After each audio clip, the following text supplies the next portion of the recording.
Vincent Malloy is 7 years old. He's always polite and does what he's told. For a boy his age, he's considerate and nice. But he wants to be just like Vincent Price.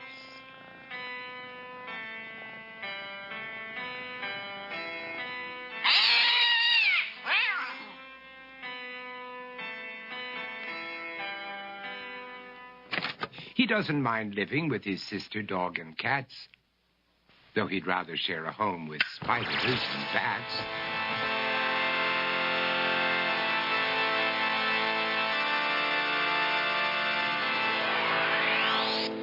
There he could reflect on the horrors he's invented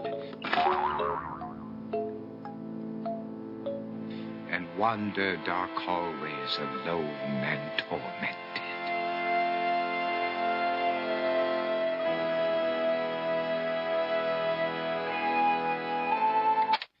Vincent is nice when his aunt comes to see him, but imagines dipping her in wax for his wax museum.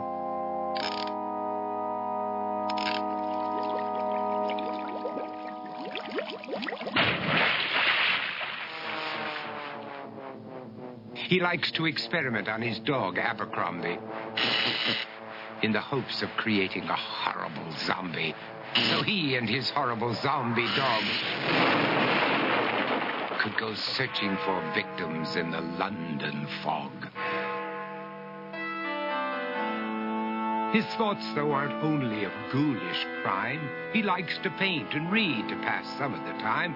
While other kids read books like Go, Jane, Go, Vincent's favorite author is Edgar Allan Poe. One night, while reading a gruesome tale, he read a passage that made him turn pale. Such horrible news he could not survive, for his beautiful wife had been buried alive. He dug out her grave to make sure she was dead, unaware that her grave was his mother's flower bed. His mother sent Vincent off to his room. He knew he'd been banished to the Tower of Doom, where he was sentenced to spend the rest of his life alone with the portrait of his beautiful wife. While alone and insane, encased in his tomb, Vincent's mother burst suddenly into the room. She said, "If you want to, you can go out and play. It's sunny outside and a beautiful day."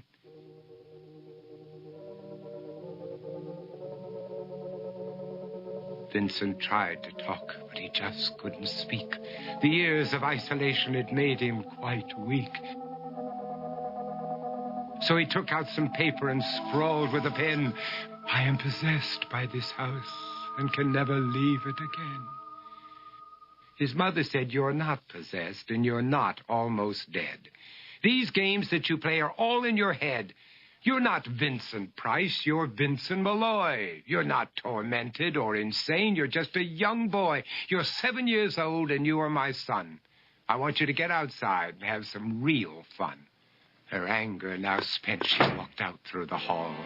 And while Vincent backed slowly against the wall, the room started to sway, to shiver and creak. His horrid insanity had reached its peak. He saw Abercrombie, his zombie slave, and heard his wife call from beyond the grave. She spoke from her coffin and made ghoulish demands, while through cracking walls reached skeleton hands. Every horror in his life that had crept through his dreams swept his mad laughter to terrified screams. To escape the madness, he reached for the door, but fell limp and lifeless down on the floor. His voice was soft and very slow as he quoted The Raven from Edgar Allan Poe. "And my soul from out that shadow that lies floating on the floor shall be lifted nevermore."